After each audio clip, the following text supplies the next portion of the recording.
Nagpahayag ng taos-pusong pasasalamat si Paulo Avellino matapos niyang malaman na patuloy siyang nangunguna sa botohan para sa Outstanding Asian Star Philippines sa Seoul International Drama Awards 2026.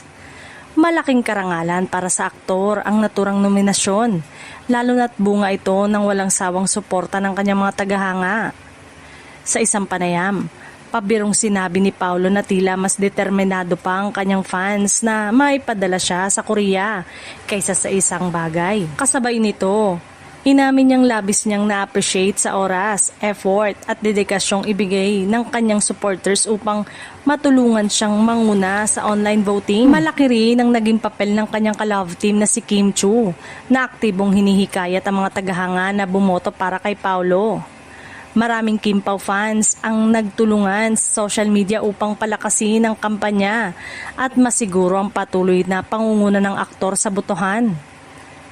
Nominado si Paulo Avellino dahil sa kanyang mahusay na pagganap sa hit series na The Alibay na umani ng papuri mula sa mga manonood.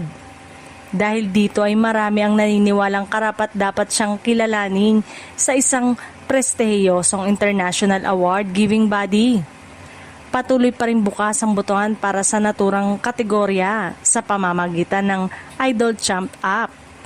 Hinihikayat ng kanyang mga tagahanga ang publiko na maglaan ng oras upang bumoto at suportahan ang aktor hanggang sa matapos ang voting period ngayong Hulyo.